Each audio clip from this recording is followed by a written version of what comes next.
Hello, everyone. Good morning, good day, or good evening to you, depending on where you're joining us from, and thank you so much for joining. My name is Katie. I'm part of the marketing team here at BloomReach, and I'll be your host for today's webinar, Going Headless But Not Brainless, How Aruba Tourism Authority Replatformed the Website and Put Marketers Back in the Driver's Seat. So just before we start, a very quick overview of what to expect today in the webinar. So today's webinar will last for roughly 45 minutes, which includes a 10 to 15 Q&A session at the end, and recording of the webinar will be made available to you afterwards. Feel free to share it with others or embed it in a blog post, post to social media, and we very much hope that you do. So now for a very quick introduction to BloomReach. So BloomReach brings businesses the first and open intelligent digital experience platform, which is also known as a DXP. BloomReach drives customer experience to accelerate the path to conversion, increase revenue, and build customer loyalty. We're headquartered in the Mountain View, California, and we have offices worldwide. Our portfolio of customers in the travel and hospitality industry include today's guests, Aruba Tourism Authority, along with Cedar Fair, Oakwood Worldwide, the state of Montana, among others. So we're going to go ahead and dive right in. I'm very proud today to welcome today's speakers, Francis Leclay and Chris Ledger. Hey, guys. Hey, Katie. I think they're muted, so we'll continue. Oh, there we go. We got them. Hi, guys. Nice to meet you. So today, Francis and Chris are going to discuss how Aruba Tourism Authority uses hybrid content delivery to empower both their marketers and developers. And they do this to build and scale a unique experience. And obviously, we're going to talk about how you can do it too. But before we dive into that, I'm going to give you a very quick background on both of our speakers. So Francis serves as a marketing technologist at Aruba Tourism Authority, and he's in charge of the evaluation, selection, and implementation of new marketing technologies within the organization. Chris is one of our own here at BloomReach, and he leads the professional services department within our organization, and that helps customers implement and make the best use of BloomReach Experience products. So without any further ado, I'm going to go ahead and hand it over to you, Francis.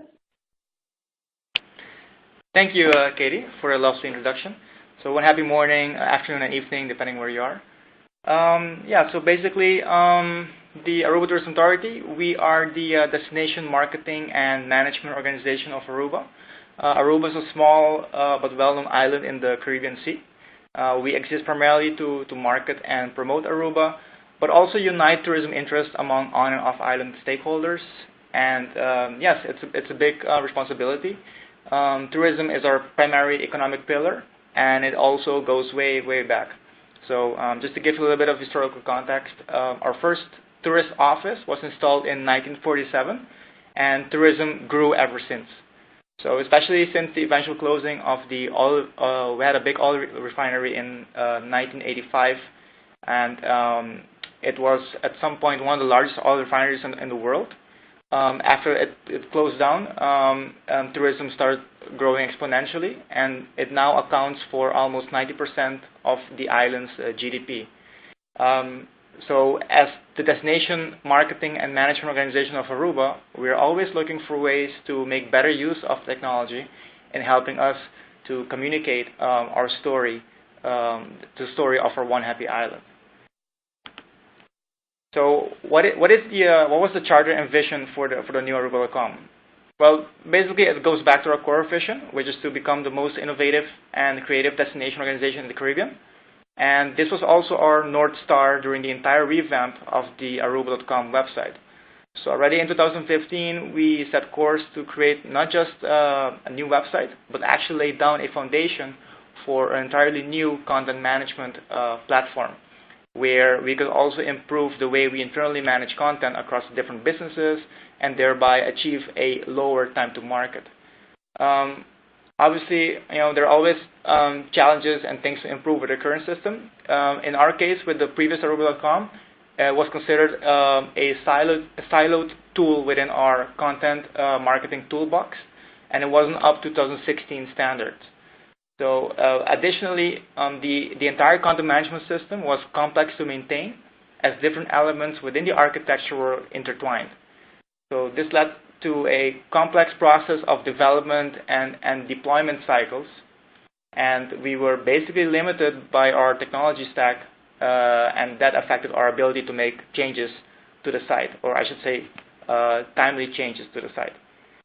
So 1 year prior, in late 2015, we already understood that in order for us to drastically increase our velocity to update content, we would have to break the silos between the systems and between the business units. So wait, I skip one. So our first direction for a new vision came from an article from the New York Times R&D lab that talked about the future of news and the concept of news particles instead of news articles. This concept builds upon earlier ideas of the semantic web and RDF, but the core takeaway for us at the time was that basically we should design a content model that aims for as much reusability as possible, similar to how we design with object-oriented languages. And we also knew that we had to think about the level of abstraction that was required for our business. So just to give you an example, we won't define a building as an object where a type of building can be a hotel, but we would already define the object as a hotel, and that will be totally fine for our needs with the different types, timeshare, all-inclusive, etc. So the second spark then from our vision came from a blog from the National Public Radio in the U.S., NPR, that introduced to us the philosophy of COPE. So COPE stands for Create Once, Publish Everywhere. And with COPE, we also got to know a pipeline for content management that starts with a normalized data layer. So going back to the object-based content model, from that normalized data layer, it goes through an API layer, which then distributes the content to the presentation layers. So these can contain different front ends or other applications. And the key aspect of this pipeline is the distribution part that enforces content to be handled identically, irrespective of type or destination. So basically what this philosophy did was it guided us to invest and research more into decoupled and headless CMSs, which was something that was also not that well known in 2015, 2016. So the collision of these two ideas allowed us to take a first pass at designing a foundation for a new content management platform that is omni-channel and can be integrated with other systems from other business units. So now we had a vision for a content model, we had a vision for a system architecture, and suddenly it was late 2016 and we had to make our choice for a content management system that is also user-friendly and flexible enough to accommodate the different types of users from different areas of the organization. So before we dive into the selections process, just a quick slide on the business objectives that we had. So we have to keep on serving on primary markets, namely North America, Latin America, and Europe. We wanted to increase our efficiencies in content marketing, including the way we internally manage content. We wanted to launch cross-channel campaigns, and also very importantly, we want to empower the people that are the employees and the team, also from agencies that are not really technical, to help us in managing content. So it doesn't have to be that you have to be an HTML guru to make a campaign page or a landing page for a campaign. We want to have a way that we can make it more modular for non-techies to also manage campaign pages. And finally, last but not least, by having everything centralized, we also we can also manage our branding better and more consistency, but by introducing also auditing and review workflows. Additionally to that, we are always looking for ways to include our partners into our processes. So we saw this as an opportunity for us to work also on integration with external businesses, primarily on island stakeholders, to help us in managing content as well. We wanted to expand the personalization strategy to have more options to dig a bit deeper in personalization. And we wanted to have a foundation where if in the future you want to launch a new language, that we can do so in a way that is less complex. So what are the technology objectives? So on the right side, you see an old diagram from one of the earlier presentations that we give to our executive. And I have to give credit to my unit manager, Ms. Sherry Bitcut here, to help with the language a little bit. So the idea was that we wanted to show that we have a lot of siloed and scattered tools, and it was time to bring everything together. So building a new foundation that makes use of layering and APIs and having content management really be seen as a platform and not just a website, right? And further to that, the architecture should be based on systems that are decoupled, that are also maintainable, less complex because they're also encapsulated, and with the option to have enterprise support as needed, because we're still a medium-sized organization, and having enterprise support is a benefit to that. So how did we select a CMS? Well, we started with first conducting a very extensive research on the types of CMSs that there were, and also on the very different, the differences between headless, decoupled, fully decoupled. There are different terminologies there, and so to really try to get to the core about what are the differences. Then we also extended our standard pitch process to really ensure that we chose the right agencies. So also going to like doing things like chemistry meetings and all that, because it's not just the technology. The human factor plays a very big role. I would say even a bigger role. So it's very important that you choose the agency that you really see yourself working with, right? Sometimes things just don't match, or they already have a certain type of vision or technology stack, and it becomes difficult, sometimes even counterproductive, to work together and align on the same strategies. We also went and we did our own additional validation after the agency recommended a CMS. So we did some more research into their recommendation. We did additional surveys also internally to check again to ensure that that's actually what the other units would think would solve their problems. We did gap analysis as well. So what will this future system have compared to what we currently have, what we're currently missing, sorry. We also went from a medium short list, from medium list to a short list. Once they have recommended a CMS, we extended the recommendation to account for other things that we also thought were good, so other CMSs that we also wanted to include again. And then we trimmed that down to a short list, and then we conducted some more interviews, and then to get some additional like business information, real world information, and then finally a selection with a scoring matrix based on features and cost and things that came out of the box and whatnot. So that we ended up then with BloomReach. At the time, it was still known as Hippo CMS or Hippo Enterprise, Hippo DX. Just want to highlight real quickly like a couple of the main features that we found that were very well for our business needs. Content authoring and versioning.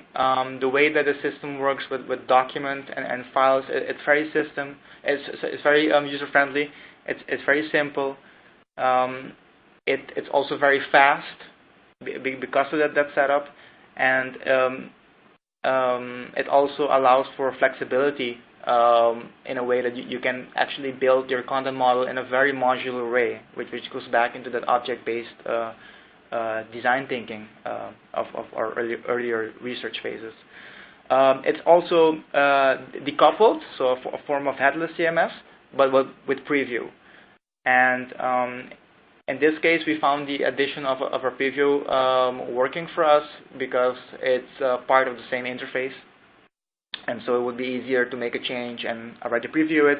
It had additional cool features such as allowing you to see how it looks on mobile, tablet, and desktop right from the preview. You don't have to like do something quirky and explain to non-techies how to open your browser and open the responsive mode in the browser, etc.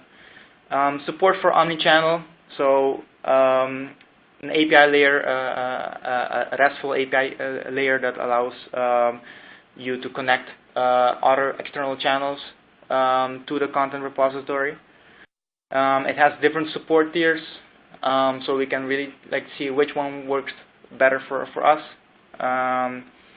It had 2 procurement options, cloud or on-premise. That was also a factor in consideration. Performance and caching. So I think even without a load balancer, it can easily serve 20,000 pages per second from the cache, which is great. It had a tool built in for personalization, and the tool is quite complete. So you can see trends, you can create segments, you can add goals. A lot of things that we felt were missing from the previous personalization tool that we have. And finally, translation and workflows. It comes built in, translation and workflows that are, it has already been built in out of the box. But more importantly, you can build on top of that. You can include nicer things like escalation, email notification, comments, so keeping everything centrally manageable through the CMS. So those were the main highlights for us when we chose BloomReach. And I think, that's a little bit my story. And now I'm going to pass the mic over to our friend Chris. Chris? Thanks, Francis. As Katie said earlier, I'm Chris Ledger. I'm in charge of professional services here in North America for our experienced customers. As such, I've also got responsibility for support, both for the products and for our cloud platform. BloomReach is a Silicon Valley-based firm, as Katie said. We've got offices worldwide. I happen to be located here in Boston. And I and my team, as I say, are responsible for our North American clients. I want to talk a little bit about why our strategy and our vision added up to a fit for Aruba. As it says here, we are the first and only open and intelligent digital experience platform. We'll talk a little bit about why that's true and why the architecture of our product essentially makes that the case for our customers. Our experience product is a CMS, and you can think of it that way. It is a standard CMS, and as it says over there on the left, it provides the standard features that you'd expect from a CMS, and that is separation of content and delivery. And it also makes possible the reuse of any content that's stored in the system across any channel, across any device, etc. Working over to the right, channels, what we're talking about there really is the ability to create as many sites as you like. So for example, if you have microsites, a main site, if you've got a program or a project or something for which you need a microsite, our platform enables you to very quickly develop and deploy that. It also has a feature that we call relevance. It's fundamentally a personalization feature set that enables building personalized and tailored experiences for each of your visitors. We'll talk a little bit more about that and the ways that we make that possible.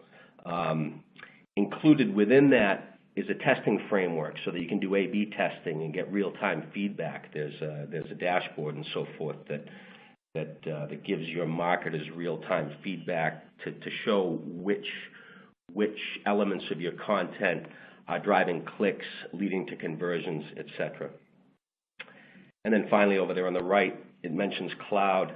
As Francis said earlier, you have the option with us of running our product on premise, but we also maintain a cloud platform which essentially takes all that overhead out.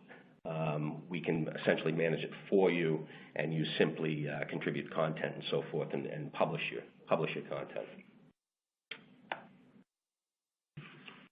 In terms of delivery modes, as this slide indicates, we see this as effectively shaking out into 4 separate delivery modes. In Aruba's case, the hybrid mode, the second from the left, comes into play, but we actually have a rather broader range of delivery options that are native to our product. Over on the left, where it says owns the glass, if you're familiar with content management systems, this is the traditional content management approach in which the content management system acts as a repository, and there's a delivery front end that's part of that product, and a templating engine and so forth. And so you take your layouts and what have you, and you incorporate them in the templating engine, and then users come in, create content, and the website is effectively delivered by that templating front end that's native to the product. And of course, our product has support for that. Jump 2 to the right. Headless. In this scenario, we support headless delivery. So in cases where you may have some pre-existing infrastructure, I mean, it's very rare these days for any business that's been in business for any length of time to not have a website already. Some of them are rather large and elaborate, and there are downstream delivery mechanisms that are shared across organizations and so forth and may need to remain in place. And in this scenario, this headless scenario, we can support that via an API delivery, and that downstream delivery framework can make a call back to the CMS and retrieve content that users are contributing in the standard way into the CMS. But then in between those two tiles there, we have hybrid delivery. This is what was brought to bear in Aruba's case. And in this case, we're doing really both. We've got the native front end, that is the templating engine, that's part of the CMS, delivering some of the site, some portion of it, and then, for whatever other integrations and other delivery mechanisms and systems and so forth that likewise need to make use of or deliver that same content via our APIs, and we have several. We support that sort of delivery. So again, if someone's got a legacy framework that was developed in some other language like PHP or what have you, and they want to likewise make use of the content in the system, hybrid delivery enables that, and that's what happened, and that's what we did in Aruba's case. Over on the right, Experience as a Service is fundamentally support for single-page applications that are built in the sort of state-of-the-art web delivery frameworks like Angular, React, Vue, etc. So to the extent that businesses have development teams or agencies who wish to develop using the latest and greatest front-end technologies like React and Angular and so forth, we have native support for that. What's interesting about it is our product supports it to the point where you can build a front-end delivery application in something like React and still see that visually in the preview, in the product, so that your marketers are seeing the page as is going to be delivered by this external delivery framework, and they're not flying blind. And they don't end up with some sort of highly abstracted content authoring experience where they're entering data into forms that bear no resemblance to the ultimate delivery of the page or the mobile app or what have you. This Experience as a Service delivery mode enables them to see that as it will be delivered on that device and in that channel.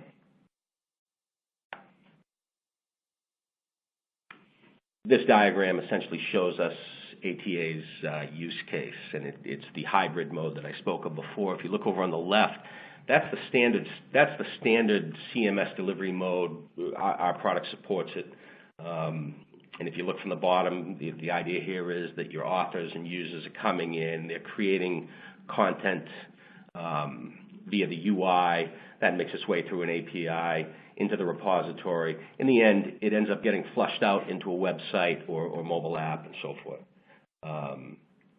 But as you can see, there's a little line to the right, and essentially what we're saying here is that we've got an API that enables delivery of content via some external mechanism. That's what happened. That's what's at work here in the case of Aruba.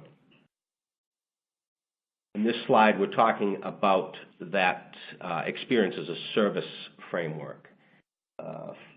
For those among you who are technical staff in the audience, this again, we're talking about React, Angular, Vue, that sort of thing. And effectively, this diagram may not illustrate it all that well, but the idea is the user sits down And he's looking at an authoring environment where the entire page is assembled for him in the UI, and he's building it.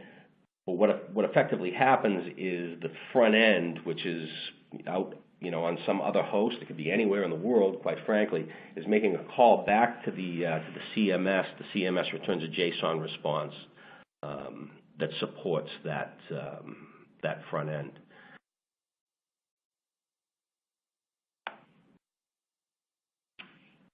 Talking a little bit about translation and localization. The product supports, it has native support for localization. I believe it ships out of the box with several languages. I never look at them, of course. I only look at English. But natively, I believe we ship the product with a number of languages already embedded in the UI for users who speak languages other than English. And that's extensible, so additional languages can be added. That's on the localization side. But on the translation side, when it comes to delivering translated versions of a site that's authored in an initial language, which for our purposes here is usually English, but I mean you could have a site that you author in French.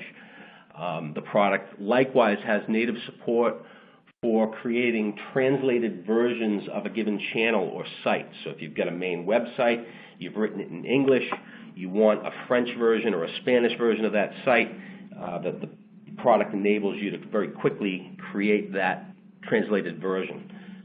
And then you're free, if you like, to go in and create that other language content yourself if you have staff on hand who can do it for you. If you don't, we likewise, out of the box, provide the hooks that you need and ready-made, off-the-shelf integrations with a number of leading commercial translation services. And that's what we're showing here in this slide. So fundamentally, the idea is you're a global company, you're at least marketing globally, you're trying to attract people elsewhere in the world, you want translated content. You simply step into the CMS, configure the language that you want output content for.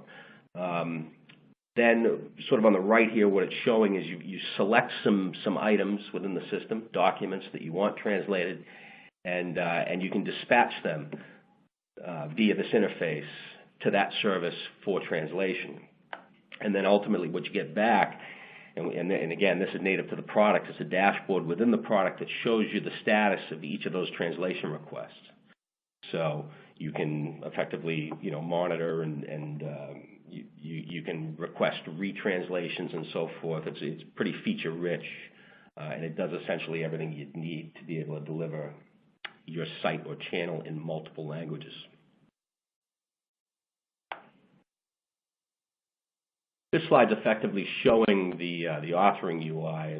It's perhaps not the best example, but the idea here is that this is essentially what the author would see when he logs in to manage content within the site. So he gets a preview that looks just like the site as delivered. And again, this is the case whether you're doing the standard BloomReach owns the glass type scenario where you're using the CMS and its templating engine. It also comes into play in the experience as a service scenario where you have some sort of external delivery framework like React or Vue or Angular. In this example here, the user is selecting images to put into a banner carousel. That's a pretty standard use case. But it could be anything, and it's partly obscured by that little dialogue, but there's an orange circle there in the UI, and if you click that, you get inline editing for any of the elements in the page. So the idea is that the user is not spawning forms and things that he would use to update that content, but rather he's authoring that content right in place, inline within the page. So we've invested a great deal of time and energy in usability enhancements for that reason. I want to talk a little bit about personalization. Our product ships with native personalization capability. We refer to that feature set within the product as relevance. That's our name for it. But essentially what it affords you is the ability to build personalized experiences for your visitors so that rather than relying on your content or your product necessarily, or that is to say solely, to drive conversions, you can use this feature set to build very personalized experiences for each of your users, and I'll talk a little bit about how that works. The way this slide is written here, basically, we divide it into 4 elements. We've got contextual profiling. What that means is that we're gathering data that we can infer from the user, for example, in the example of a first-time visitor about whom we know nothing. We can infer certain characteristics about that user, like perhaps where he was referred from.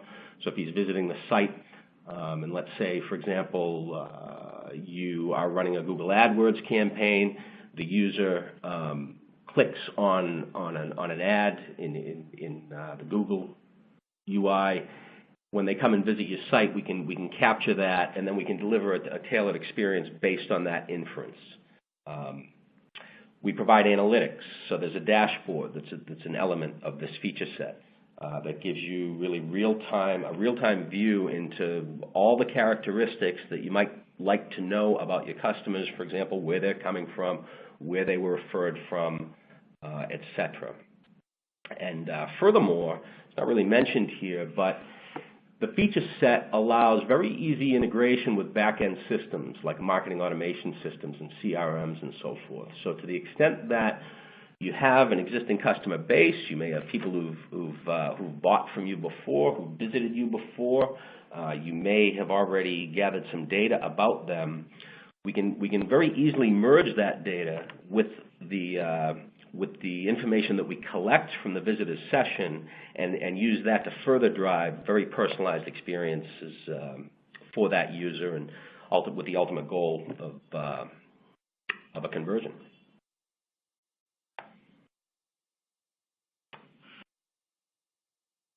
Three levels of relevancy. Well, as I said, we've got this rules-based engine, and really what I've been describing up until now is the element that you see in the middle of this slide.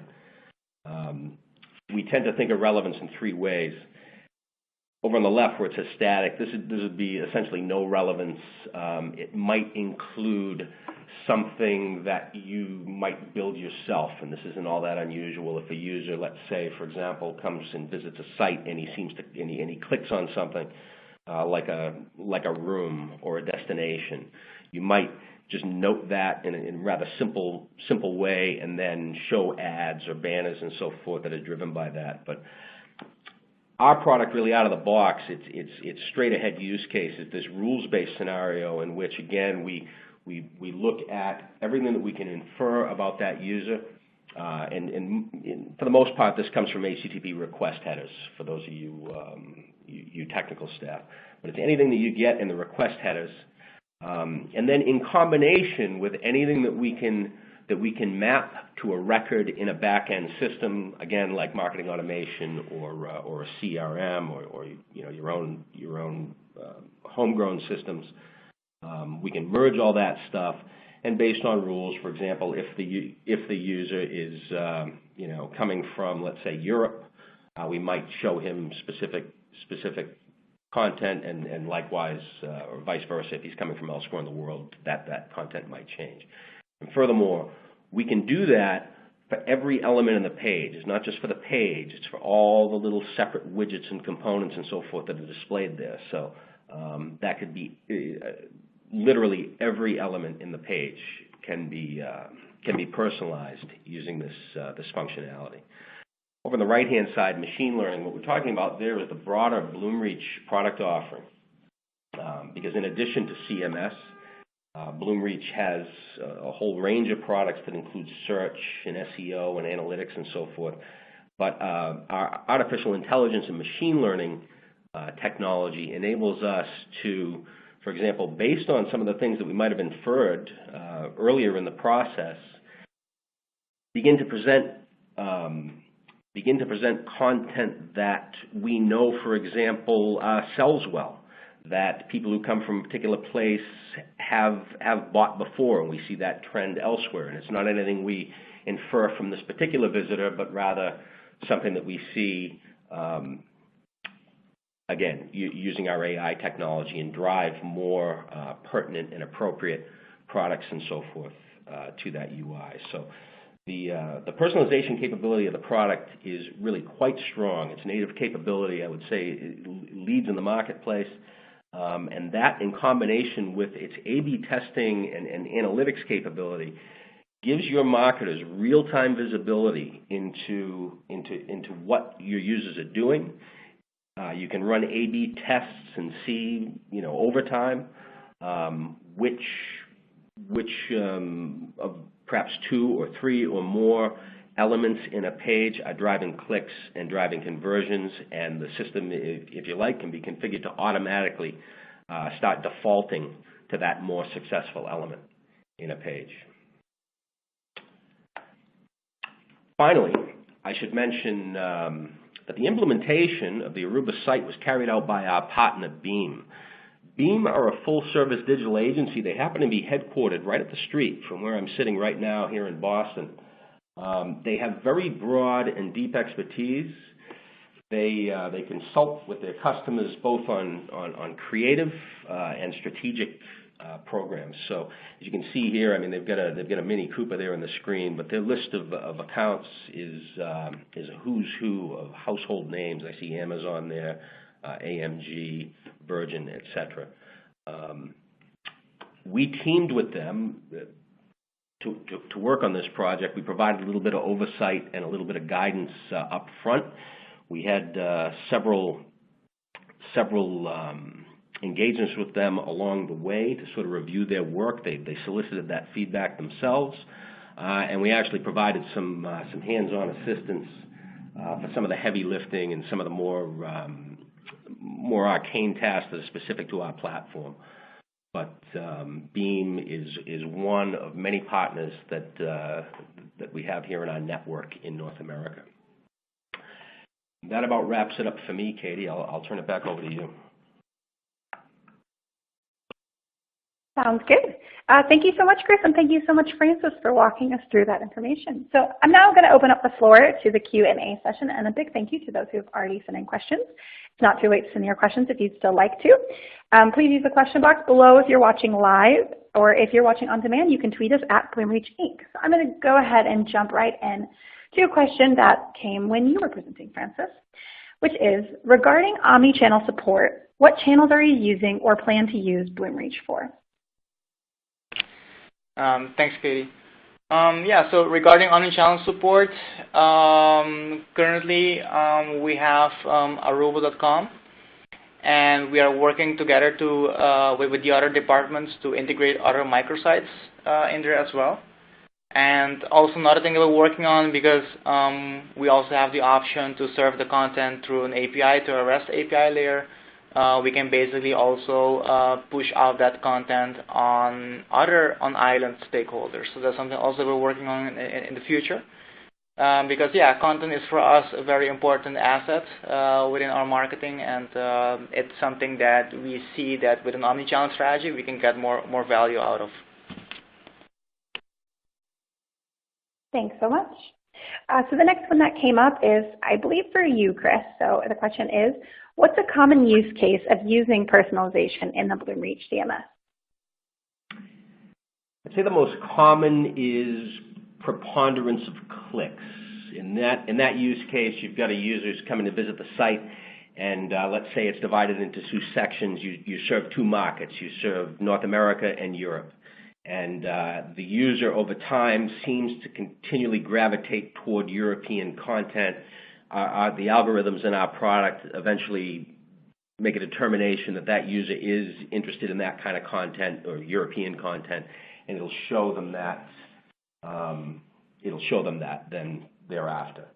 I would say something else that we see a lot of. I mentioned it before is using past buying history. If you've got a user who's bought from you before, a site visitor, then pulling that information from a CRM, for example, and showing personalized content based on that.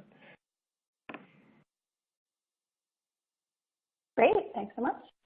We have a question that came in when Chris was talking about the multiple languages and translations, but I believe it's for you, Francis, because it says, could you elaborate on how Aruba manages using multiple languages with multiple contributors? Yeah, sure, I can answer.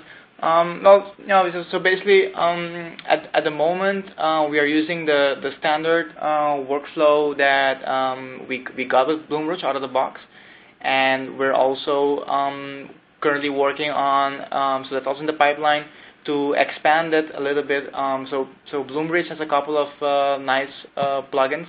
One of them is the ability to have like email notification system within the workflow.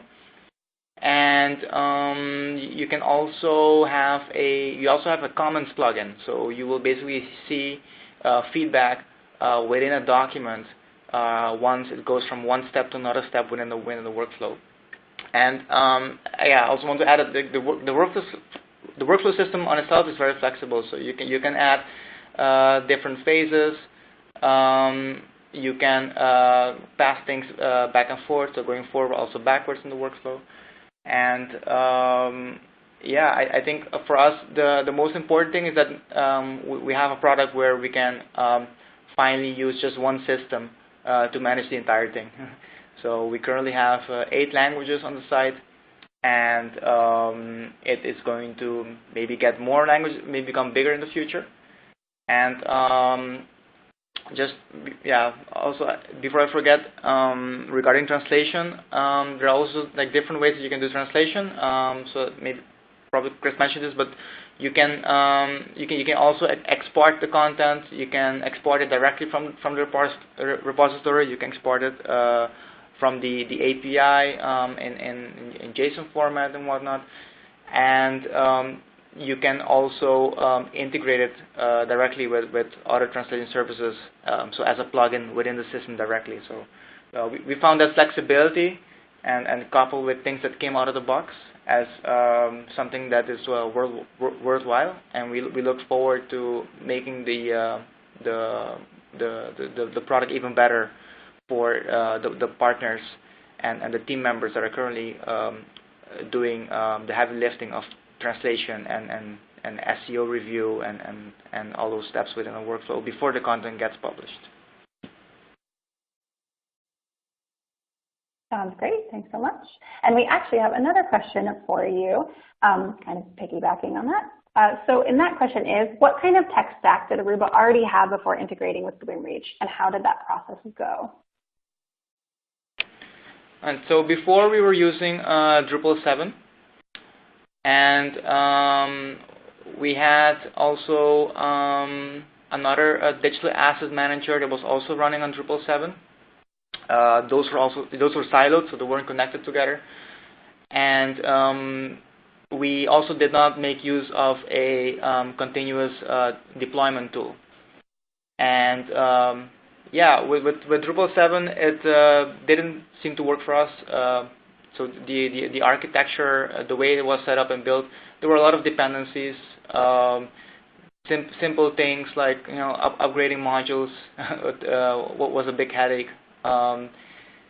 And we knew about Drupal's 8 push to go for more like the headless direction. But we found that basically going something with BloomReach, which is completely different, that has a more simple documents and with files and folder based repository setup, and with the UI is it's more easy to make it modular and make the CMS interface simple and really improve on the authoring experience. We found that those things matter more to us because again we want to really have it very simple to allow everybody to come in and help us manage this huge repository of content that we have. And so we found that also enterprise support is a big plus, and the enterprise support is being provided directly from BloomReach. So with Drupal, you have to go through another party, another company. So we found those things worthwhile, that we decided to move away from Drupal in the end. Thanks so much for that explanation. Appreciate it. So we're kind of right up on the 45 minutes. I'm going to go ahead and wrap up the Q&A here, being mindful of everyone's time. And I just wanted to give a really big thank you again to Francis and Chris, for sharing your time and your knowledge with us about building great experience. And to our audience, thank you guys for your participation and your time. And if you have any remaining questions, whether watching now or on demand, please reach out to us on Twitter at BloomReach Inc. A real quick shout out to our industry events coming up. We have one in San Francisco and Amsterdam where we'll be gathering digital enthusiasts for inspiring speeches, hands-on workshops, and a showcase of amazing initiatives in digital experience. We hope you check it out, see if it's for you, and we would love to see you there. So as I mentioned in the beginning of this webinar, it's been recorded and it's going to be made available on the BloomReach website. So with that, I would like to thank you for joining us today, and a big thanks again to our presenters, Francis and Chris, for sharing their experience with us. So I wish you all a wonderful remaining day, and we'll see you next time. Thanks so much.